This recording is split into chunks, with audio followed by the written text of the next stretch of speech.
श्रोता बंधु, सरस इंटरटेनमेंट चैनल के लाल बटन दबा कर सब्सक्राइब करी आ घंटी के निशान के दबा कर नया वीडियो व ऑडियो गीतक जानकारी व आनंद ली।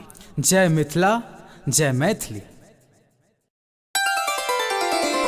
परम प्रिय भारतवर्षक मैथिल श्रोता बंधु, अपने समक्ष दुर्गा पूजा के शुभ अवसर पर सरस इंटरटेनमेंट के माध्यम से भगवती के अनुपम भजन प्रस्तुत कर रहल छथि मिथिलांचल के लोकप्रिय गायक राहुल रोशन जी, जकर नाम थिक दर्शन दिया भवानी।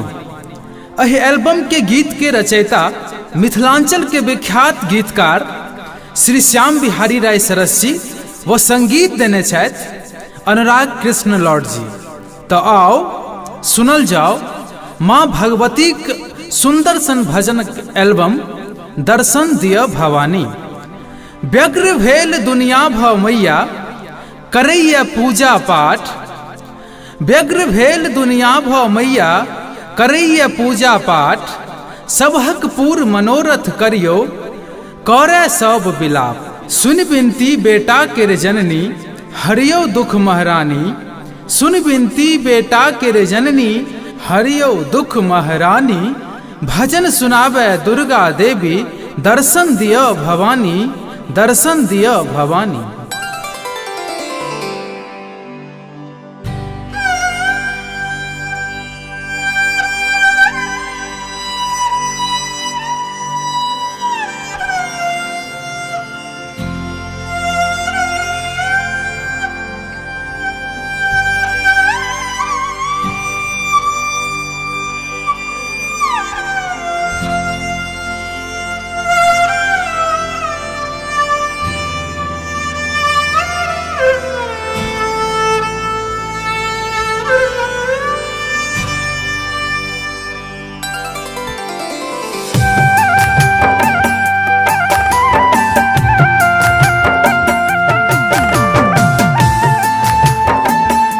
अहाँ सुन रहल छी सरस इंटरटेनमेंट के प्रस्तुति।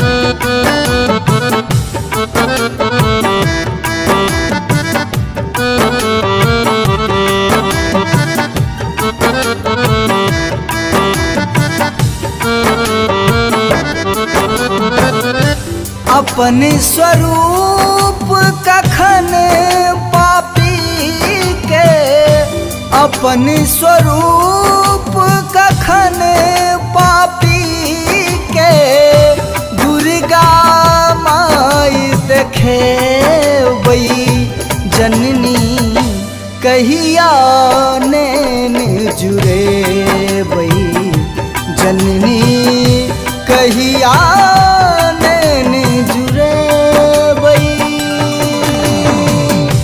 अपने स्वरूप कखन पापी के, अपने स्वरूप कखन पापी के, दुर्गा माई देखे वही जननी कहिया नैन जुरे वही जननी कहिया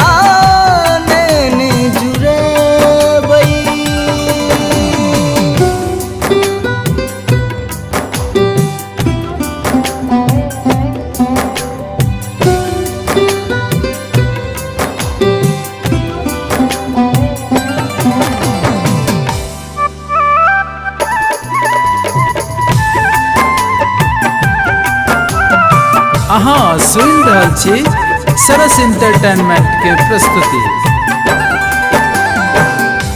आहाँ के दर्शन खातिर जननी सुध बुद्धि सब हरे लई। आहाँ के दर्शन खातिर जननी सुध बुध सब हरेलै।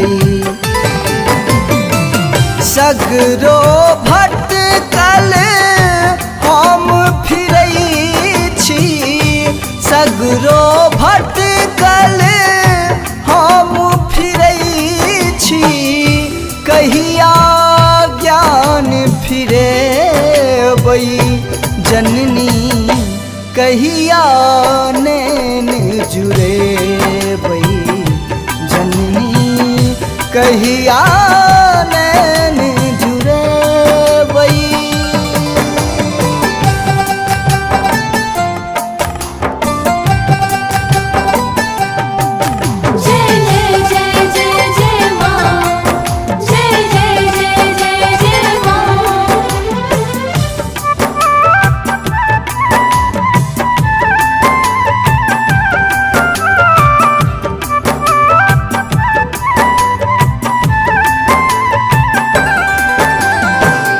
मायक सेवा सौ बढ़ का नहीं, जग में धर्म कहेलै। मायक सेवा सौ बढ़ का नहीं, जग में धर्म कहेलै। पितारी मुक्त हुए बरु, पितारीन सा मुक्त हुए बरु, माई से मुक्त न भेलै जननी, कहिया नैन जुड़ेबै जननी, कहिया नैन जुड़ेबै।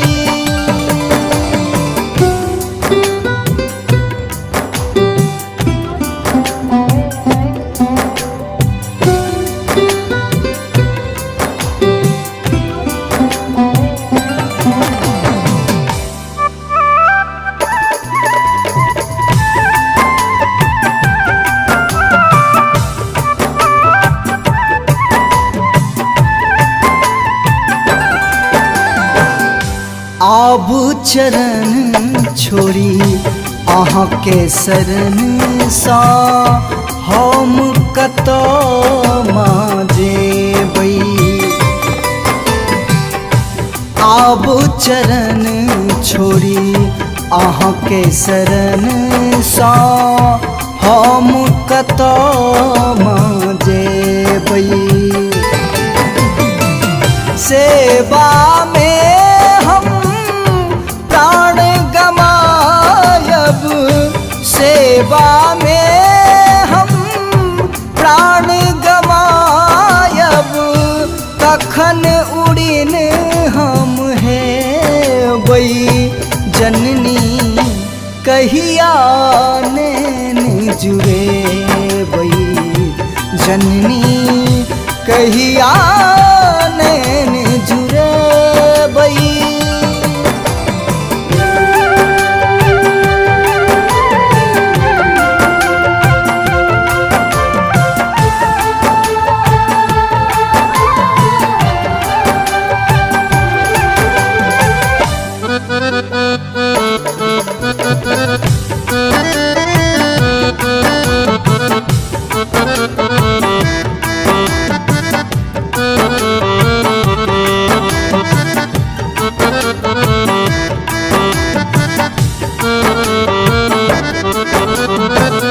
जीवन अर्पण सरस केने अछि, सुत के कतेक सतेबै।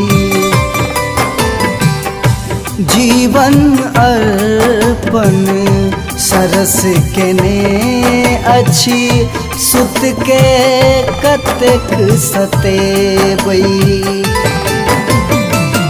एक बेरी बेटा कही मुँह सँ, एक बेर बेटा कही मुँह सँ, अपना लोग बजेबै जननी कहिया नैन जुरे बई, जननी कहिया नैन जुरे बई।